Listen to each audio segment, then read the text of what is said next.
Hey everybody, welcome back to another Diecast review. Today we are taking a look at the sandwich.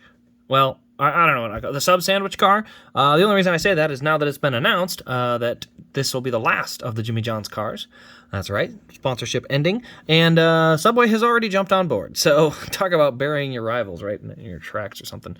This is Kevin Harvick's Jimmy John's car, and we're going to look at the 1/64th variation. So here is the plastic chassis one. We've got Kevin Harvick, Stewart-Haas Racing.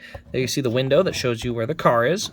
This is the 2021 Jimmy John's Mustang. And then you go over to the right side here, and you can definitely see the car through the window again. Action, Racing Collectibles, still the choice of champions. And we have a barcode on this side, other mumbo-jumbo. So that is the box on that one. Now we get onto the metal chassis. Notice something? It's darker. So also it doesn't say Kevin Harvick. It says Stewart-Haas Racing. Limited edition adult collectible, but over here on the left side, this is the key: die-cast body and chassis. That is what will tell you if it's metal. It's obviously a little heavier, stuff like that too. There you see it. It doesn't show anything on here. There we go. There we go. 2021 Mustang number 4 Jimmy John's car. There's the window to the car again, and die-cast body and chassis. So that's the key. Whenever you're looking for the metal chassis, that's what you want to be looking for. All right, let's get into these two cars here. We'll look at them both. The only real difference is when you're looking at them from a distance is going to be the tires. So right off the bat, you can see these tires are flat. You can see the color of the rim is kind of basic. You can kind of tell this is a rubber tire. You put that up next to this, you can tell this is a plastic wheel. Just by looking at it, you can tell this is plastic and this is rubber. Now, from the front, there's really no way to tell. If you can't see the wheels or tires, you're not really going to be able to convince me which one is which. Same thing from the back. We go ahead and look at it from that angle. Really no good way to tell which one belongs to which.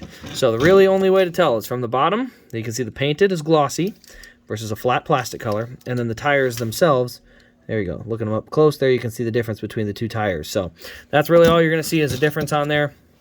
Let's go ahead and look at this one though. Down the left side, you can see we've got a black color. Basically all around the bottom of the car is black, a little bit of white kind of up on the hood, and then across the top, one little kind of thing of white kind of streaking forward. We've got NASCAR Cup Series, and this is a perfect example of why we have to move the numbers back.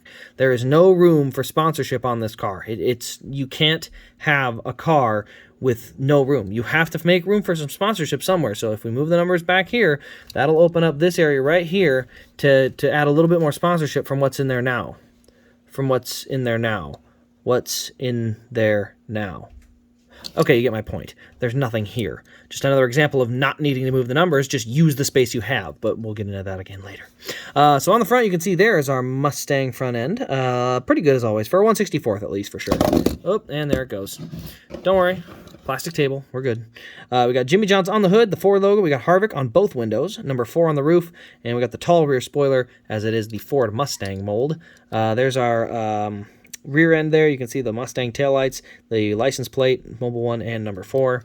And there's our right side. So overall, it's not a top-tier paint scheme, but it is going to be the final Jimmy John scheme because, as I said, they will be adding Subway to their partnership for the rest of the year. Starting at Bristol and Kansas, I will get to see both of those, so that'll be kind of neat. But anyway, that is really all I have to show off on these diecasts. Let me know your thoughts in the comments below. Also, turn on the notification bell and subscribe for more diecast content, including, at this point, we're doing about an average of 2 a day, just because there's so many darn cars coming out. What can I say?